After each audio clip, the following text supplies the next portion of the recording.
ಬೆಳಗ್ಗೆಯಿಂದಲೇ ಬಸ್ ಸಂಚಾರ ಬಂದ್ ಆಗ್ತಾ ಇದೆ. ಹೌದು, ಇದಕ್ಕೆಂದ್ರೆ ಮತ್ತೆ ಸಾರಿಗೆ ನೌಕರರ ಮುಷ್ಕರ ಮಾಡ್ತಾ ಇರುವುದು. ಅದಕ್ಕೆ ಇಲ್ಲಿ ಮುಷ್ಕರ ನಡೀತಾ ಇದೆ. ಮತ್ತೆ ವೀಕ್ಷಕರು, ನೀವು ಕೂಡ ಹಬ್ಬಕ್ಕೆ, ದೀಪಾವಳಿ ಹಬ್ಬಕ್ಕೆ ಊರಿಗೆ ಹೋಗಲು ಪ್ಲಾನ್ ಮಾಡ್ತಾ ಇದ್ರೆ ಬಸ್ ಸಂಚಾರ ಬಗ್ಗೆ ತಿಳಿದುಕೊಳ್ಳಿ. ಯಾಕೆಂದ್ರೆ ಬಸ್ ಸಂಚಾರ 5 ದಿನಗಳ ಕಾಲ ಬಂದ್ ಆಗುವ ನಿರೀಕ್ಷೆ ಇರುವಂತದ್ದು. ಇನ್ನೊಂದು ಕಡೆಗೆ ಗೃಹಲಕ್ಷ್ಮಿಯರಿಗೆ ಬಿಗ್ ಬ್ರೇಕಿಂಗ್ ನ್ಯೂಸ್. 2,000 ರೂಪಾಯಿ ಹಣ ಜಮೆ, 2,000 ರೂಪಾಯಿ ಹಣ ಬಿಡುಗಡೆ. ಹೌದು, ದೊಡ್ಡ ಸಿಹಿ ಸುದ್ದಿ. ಎಲ್ಲ ಗೃಹಲಕ್ಷ್ಮಿಯರಿಗೆ 3 ತಿಂಗಳಿನಿಂದ ಹಣ ಬಂದಿಲ್ಲ ಅಂದವರು ಕೂಡ ವಿಡಿಯೋನು ಕೊನೆ ತನಕ ನೋಡಲೇಬೇಕು. ಯಾವಾಗ ಹಣ ಬರುತ್ತೆ ಅಂತಾನು ಕೂಡ ಇಲ್ಲಿ ಹೇಳೋಣ, ಅದು ಕೂಡ ನೋಡೋಣ. ಇನ್ನೊಂದು ಕಡೆಗೆ ಅನ್ನಭಾಗ್ಯ ಫಲಾನುಭವಿಗಳಿಗೆ ಬಂಪರ್ ಸಿಹಿ ಸುದ್ದಿ. ಮುಂದೆ ನಿಮ್ಮ ಒಂದು ರೇಷನ್ ಕಾರ್ಡ್ನಲ್ಲಿ ಎಷ್ಟು ಸದಸ್ಯರಿರ್ತಾರೆ ಅಷ್ಟು ಮಾತ್ರ ನಿಮಗೆ ಒಂದು ಆಹಾರ ಕಿಟ್ಟನ್ನು ವಿತರಣೆ ಮಾಡಲಾಗುತ್ತೆ. ಎಷ್ಟು ಜನರಿಗೆ ಎಷ್ಟು ಕಿಟ್ಟನ್ನು ವಿತರಣೆ ಮಾಡ್ತಾರೆ ಇದರ ಬಗ್ಗೆ ಅಧಿಕೃತವಾದ ಬಂದಿರುವ ಮಾಹಿತಿ ಕೂಡ ನಿಮಗೆ ನಾವು ಹೊರಟಿದ್ದೇವೆ. ಎಲ್ಲ BPL ಕಾರ್ಡ್ ಇದ್ದವರಿಗೂ ವಿಡಿಯೋನು ಕೊನೆ ತನಕ ನೋಡಿ, ಪೂರ್ತಿಯಾಗಿ ನೋಡಿ. ಹಾಗೂ 14 ಜಿಲ್ಲೆಗಳಿಗೆ ಮತ್ತೆ ಅಲರ್ಟ್. ಹೌದು, ಮುಂದಿನ 4 ದಿನಗಳವರೆಗೂ ಕೂಡ ಸುರಿಯಲಿದೆ ಭಾರಿ ಮಳೆ. ಈ ಜಿಲ್ಲೆಗಳಿಗೆ ಮತ್ತೆ ಯೆಲ್ಲೋ ಅಲರ್ಟ್ ಕೂಡ. ನಿಮ್ಮ ಊರಲ್ಲಿ ಕೂಡ ಮಳೆ ಬರ್ತಾ ಇದೆಯಾ ವೀಕ್ಷಕರೇ? ನಿಮ್ಮ ಊರಿನ ಹೆಸರು ಕಮೆಂಟ್ ಮಾಡಿ, ಹಾಗೆ ವಿಡಿಯೋಗೆ ಲೈಕ್ ಮಾಡಿ. ಇನ್ನೊಂದು ಕಡೆಗೆ ಬಂಗಾರದ ಮತ್ತು ಬೆಳ್ಳಿ ದರ ದಾಖಲೆ ಮುರಿದು ಮುಂದೆ ನುಗ್ಗಿರುವಂಥದ್ದು ವೀಕ್ಷಕರೇ. ಹೌದು, ಬಂಗಾರದ ಈಗಲೇ 1,31,000 ರೂಪಾಯಿ ಗಡಿ ದಾಟಿದೆ. ಬೆಳ್ಳಿ ದರವು ಕೂಡ 1 kgಗೆ 1,93,000 ರೂಪಾಯಿ ವೀಕ್ಷಕರೇ. ಲಕ್ಷ ರೂಪಾಯಿ ಇದ್ದ ಬೆಳೆ ಈಗ 1,93,000 ರೂಪಾಯಿ ಬಂದಿರುವಂಥದ್ದು ಭಾರಿ ಒಂದು ಶಾಕ್ ಕೊಟ್ಟಿದೆ ಅಂತ ಹೇಳ್ಬೋದು. ಬಂಗಾರದ ಬೆಳ್ಳಿ ದರ ಕೂಡ ಬಗ್ಗೆಯೂ ಕೂಡ ಮಾತಾಡೋಣ. ಹಾಗೆ ಮೊದಲು ರಾಜ್ಯ ಸರ್ಕಾರದಿಂದ ಬಂದಿರುವ ಒಂದು ಮಾಹಿತಿ, ಹಾಗೆ ರೇಷನ್ ಕಾರ್ಡ್ ಬಗ್ಗೆ, ಗೃಹಲಕ್ಷ್ಮಿ ಯೋಜನೆ ಬಗ್ಗೆ ಪ್ರತಿಯೊಂದು ಕೂಡ ವಿಡಿಯೋದಲ್ಲಿ ಡೀಟೇಲ್ ಆಗಿ ನಾವು ಇಲ್ಲಿ ಮಾಹಿತಿ ಕೊಡುತ್ತೇವೆ. ವಿಡಿಯೋನು ಕೊನೆ ತನಕ ನೋಡಿ ಸ್ನೇಹಿತರೆ. ಮತ್ತೆ ವೀಕ್ಷಕರು, ನೀವು ಕೂಡ ವಿಡಿಯೋಗೆ ಇನ್ನೂ ಕೂಡ ಲೈಕ್ ಮಾಡಿಲ್ಲ ಅಂದರೆ ಬೇಗನೆ ಈ ಒಂದು ವಿಡಿಯೋಗೆ ಲೈಕ್ ಮಾಡಿ. ವೀಕ್ಷಕರಿಗೆ, ದೀಪಾವಳಿ ಹಬ್ಬದ ವೇಳೆಗೆ ಬಸ್ ಸಂಚಾರ ಮುಷ್ಕರ ನಡೀತಾ ಇರೋದು ಸರಿನಾ? ಸಾರಿಗೆ ನೌಕರರ ಮುಷ್ಕರವಾದ ಮಾಡುವುದು ಸರಿನಾ? ಎಸ್ ಅಂತ ಅನ್ನುವಂಥ ಕಮೆಂಟ್ ಮಾಡಿ.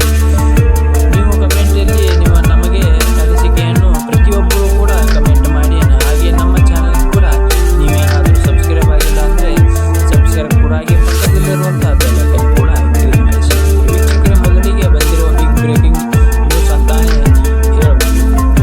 ರಾಜ್ಯ ಸರ್ಕಾರವು ವಿರುದ್ಧವಿಸಿದ ನೌಕರರು ಹೌದು ಬೇಡಿಕೆಗಳನ್ನು ಈಡೇರಿಸುವಂತೆ ಒಟ್ಟು ಒಂದು ವೇಳೆ ಬೇಡಿಕೆಗಳನ್ನು ಈಡೇರಿಸಿಲ್ಲ ಅಂದರೆ ಉಪವಾಸ ಸತ್ಯಾಗ್ರಹ. ಫ್ರೀಡಂ ಪಾರ್ಕ್ನಲ್ಲಿ ಬೆಂಗಳೂರು, ಹುಬ್ಬಳ್ಳಿ, ಕಲಬುರಗಿ ನಗರದಲ್ಲಿ ಪ್ರತಿಭಟನೆ ಮಾಡಲಿದ್ದಾರೆ ಸಾರಿಗೆ ನೌಕರರು. ಹೌದು ವೀಕ್ಷಕರೇ, ಮತ್ತೆ ರಾಜ್ಯ ಕರ್ನಾಟಕ ವಿರುದ್ಧ ಸಾರಿಗೆ ನೌಕರರು ತಮ್ಮ ಒಂದು ಮುಷ್ಕರವನ್ನು ಶುರು ಮಾಡಲಿದ್ದಾರೆ ಎಂಬುದು ಮಾಹಿತಿ ಅಧಿಕೃತವಾದ ಸಿಕ್ಕಿರುವಂಥದ್ದು. ಸಾರಿಗೆ ನೌಕರರ ನಡುವಿನ ಗುದ್ದಾಟ ಬಗೆಹರಿಸಿದ ಎಲ್ಲ ವಿವಿಧ ಬೇಡಿಕೆಗಳನ್ನು ಈಡೇರಿಕೆ ಆಗ್ರಹಿಸಿ ಆಗಸ್ಟಲ್ಲೂ ಕೂಡ ಸಾರಿಗೆ ನೌಕರರು ಮುಖ್ಯಸ್ಥರಿಗೆ ಮುಂಬಾಗಿದ್ದರು.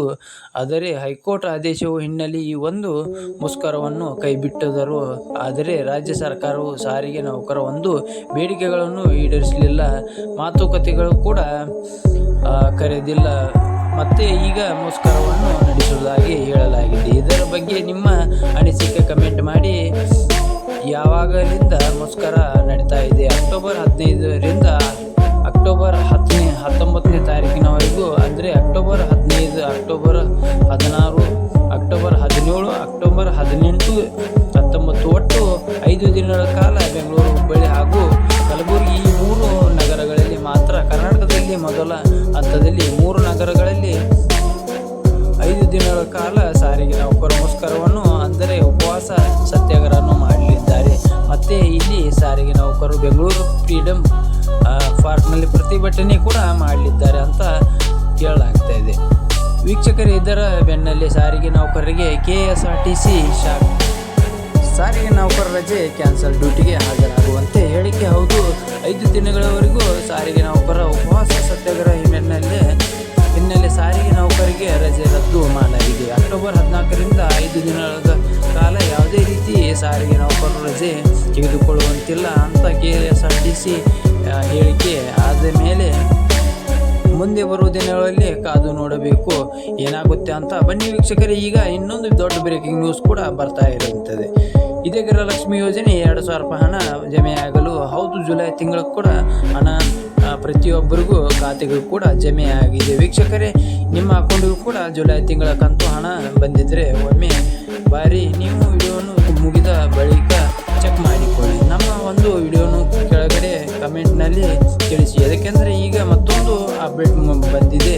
ಆಗಸ್ಟ್ ಹಾಗೂ ಸೆಪ್ಟೆಂಬರ್ ತಿಂಗಳ ಹಣವನ್ನು ಕೂಡ ಶೀಘ್ರದಲ್ಲಿ ಬಿಡುಗಡೆ ಆಗುವ ಬಗ್ಗೆ ನಿಮಗೆ ಅಧಿಕೃತವಾದ ಆ ಒಂದು ಪೋಸ್ಟ್ ಕೂಡ DIPR ಕರ್ನಾಟಕದಲ್ಲಿ ಬರೆಯಲಾಗಿದೆ. ಆಗಸ್ಟ್ ಸೆಪ್ಟೆಂಬರ್ ತಿಂಗಳ ಗೃಹಲಕ್ಷ್ಮಿ ಹಣವನ್ನು ಕೂಡ ಶೀಘ್ರದಲ್ಲಿ ಬಿಡುಗಡೆ ಮಾಡುತ್ತೇವೆ ಎಂಬ ಒಂದು ಪೋಸ್ಟನ್ನು ಕೂಡ ಈಗ ವೈರಲ್ ಆಗಿದೆ. ವೀಕ್ಷಕರ, ಗೃಹಲಕ್ಷ್ಮಿ ಯೋಜನೆಗೆ ಗೃಹಲಕ್ಷ್ಮಿ ಆಗಸ್ಟ್ ತಿಂಗಳ ಕಂತು ಹಣವು ಕೂಡ ಶೀಘ್ರದಲ್ಲಿ ಅಕೌಂಟ್ಗೆ ಬಂದಿದೆ. ಇವಾಗ ಬರುತ್ತೆ ಆಗಸ್ಟ್ ತಿಂಗಳ ಹಣ. ಹೌದು ವೀಕ್ಷಕರೇ, ಸದ್ಯಕ್ಕೆ ಹಣ ರಿಲೀಸ್ ಆಗಿ ಬಗ್ಗೆ ಯಾವುದೇ ರೀತಿ ಸರ್ಕಾರದಿಂದ ಅಪ್ಡೇಟ್ ಇಲ್ಲ. ಆದರೂ ಕೂಡ ದೀಪಾವಳಿ ಹಬ್ಬದ ವೇಳೆ ಏನಾದರೂ ಹಣ ರಿಲೀಸ್ ಆದರೆ ನವೆಂಬರ್ ಮೊದಲ ವಾರದಲ್ಲಿ ನೀವು ಕಾಯಬೇಕಾಗುತ್ತೆ. ಯಾಕೆಂದರೆ ಹಣ ರಿಲೀಸ್ ಆದ 15 ದಿನಗಳ ಸಮಯಾವಕಾಶ ಬೇಕಾಗುತ್ತೆ. ಕೇಂದ್ರ ಸರ್ಕಾರ ನಿಯಮ ಪ್ರಕಾರ ತಾಲೂಕು ಪಂಚಾಯತಿ, ಜಿಲ್ಲಾ ಪಂಚಾಯತಿ ಹಾಸಿ ನಿಮ್ಮ ಅಕೌಂಟ್ಗೆ ಹಣ ಬರಬೇಕಂದ್ರೆ 15ರಿಂದ 20 ದಿನಗಳ ಕಾಲ ಅವಕಾಶ ಸಮಯ ಬೇಕಾಗುತ್ತೆ. ದೀಪಾವಳಿ ಹಬ್ಬಕ್ಕೆ ಏನಾದರೂ ಆಗಸ್ಟ್ ತಿಂಗಳ ಹಣ ರಿಲೀಸ್ ಆದರೆ ಆ ಒಂದು ಹಣ ನವೆಂಬರ್ ಮೊದಲ ವಾರದಲ್ಲಿ ಗೃಹಲಕ್ಷ್ಮಿಯರಿಗೆ ಖಾತೆಗೆ ಜಮೆಯಾಗುತ್ತೆ. ಜುಲೈ ತಿಂಗಳ 2,000 ರೂಪಾಯಿ ಈ ಒಂದು ಕಂತು ನಿಮಗೆ ಬಂದಿದ್ರೆ ಈಗ ನೆಕ್ಸ್ಟ್ ಆಗಿ ತಿಂಗಳ ಕಂತು ನಿಮಗೆ ನವೆಂಬರ್ ಮೊದಲ ವಾರದಲ್ಲಿ ಬರುವ ನಿರೀಕ್ಷೆ ಇದೆ. ವೀಕ್ಷಕರೇ, 4,000 ರೂಪಾಯಿ ಹಣ ಜಮೆ ಬಗ್ಗೆ ಇದು ಅಪ್ಡೇಟ್ ಆಗಿತ್ತು. ಇನ್ನು 3 ತಿಂಗಳ ಯಾರಿಗೆಲ್ಲ ಹಣ ಬಂದಿಲ್ಲ ನೋಡಿ, ಇನ್ನು ಬ್ಯಾಂಕ್ ಖಾತೆಗೆ ನಿಮ್ಮ ಆಧಾರ್ KYC ಆಗಿದೆಯಾ ಇಲ್ಲವೋ ಎಂಬುದನ್ನು ಚೆಕ್ ಮಾಡಿ. ಯಾಕೆಂದರೆ KYC ಆಗದೆ ಇರುವ ಮತ್ತು ಸರ್ವರ್ ಪ್ರಾಬ್ಲಮ್ ಇರೋದ್ರಿಂದ ಈ ಒಂದು ಗೃಹಲಕ್ಷ್ಮಿಯರಿಗೆ ಕೆಲವೊಬ್ಬರಿಗೆ ಜಮೆ ಆಗ್ತಾ ಇಲ್ಲ. ನಿಮ್ಮ ಬ್ಯಾಂಕ್ ನಿಮ್ಮ ಒಂದು KYC ಆಗಿದೆಯೋ ಇಲ್ಲೋ ಅಂತ ಚೆಕ್ಕನ್ನು ಮಾಡಿಸಿಕೊಳ್ಳಿ ಸ್ನೇಹಿತರೆ. ಬನ್ನಿ ವೀಕ್ಷಕರೇ, ಇನ್ನೊಂದು ದೊಡ್ಡ ಬ್ರೇಕಿಂಗ್ ಕೂಡ ಬರ್ತಾ ಇದೆ. ಅನ್ನಭಾಗ್ಯ ಫಲಾನುಭವಿಗಳಿಗೆ 5 kg ಅಕ್ಕಿ ಮತ್ತು 5 kg ಅಕ್ಕಿ ಬದಲಾಗಿ ಇಂದಿರಾ ಆಹಾರ ಕಿಟ್ಟನ್ನು ವಿತರಣೆ ಮಾಡಲಾಗುತ್ತೆ. ವೀಕ್ಷಕರೇ, ಹೌದು, ಇನ್ನು ಮುಂದೆ ಅನ್ನಭಾಗ್ಯ ಅಕ್ಕಿ ಯೋಜನೆಯಲ್ಲಿ ಭಾರಿ ಬದಲಾವಣೆ ಮಾಡಲಾಗಿದೆ. 10 kg ಅಕ್ಕಿ ಸಿಗುವುದಿಲ್ಲ. ಇನ್ನು ಮುಂದೆ ಪ್ರತಿ ವ್ಯಕ್ತಿಗೆ 5 kg ಅಕ್ಕಿ ಮಾತ್ರ ಸಿಗುತ್ತೆ. 5 kg ಅಕ್ಕಿ ಬದಲಾಗಿ ಇಲ್ಲಿ ರಾಜ್ಯ ಸರ್ಕಾರದಿಂದ ಇಂದಿರಾ ಆಹಾರ ಕಿಟ್ಟನ್ನು ವಿತರಣೆ ಮಾಡಲಾಗುತ್ತೆ ಅಂತ ಅಧಿಕೃತವಾಗಿ ಘೋಷಣೆಯನ್ನು ಮಾಡಲಾಗಿದೆ. ಮುಂದಿನ ತಿಂಗಳಿನಿಂದ ಎಲ್ಲ ಪಡಿತರ ಚೀಟಿದಾರರಿಗೆ ಕೂಡ ಅಡುಗೆ ಎಣ್ಣೆ,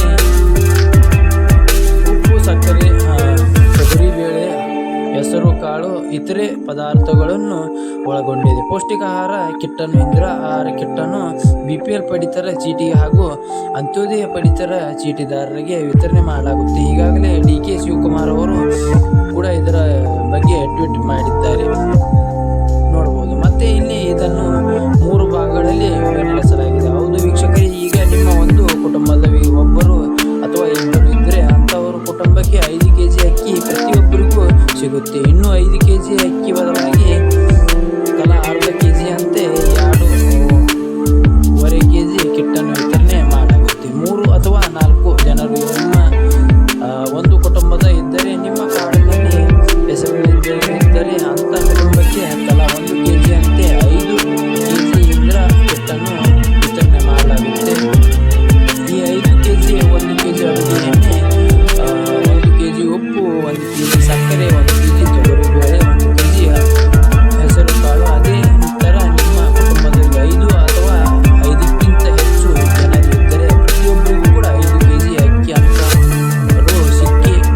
5 kg ಅಕ್ಕಿ ಬದಲಾಗಿ ರಾಜ್ಯ ಸರ್ಕಾರವು ಒಬ್ಬರಿಗೆ ಅರ್ಧ kg ಅಂತೆ ಇಲ್ಲಿ 5 ಜನರಿಗೆ ಒಟ್ಟು 7.5 kg 5 ಪದಾರ್ಥಗಳನ್ನು ಒಳಗೊಂಡು ಕಿಟ್ಟನ್ನು ವಿತರಣೆ ಮಾಡಲಾಗುತ್ತೆ. ಆ ಒಂದು ಕಿಟ್ಟನ್ನು ಬಗ್ಗೆ ನೀವು ನೋಡಬಹುದು.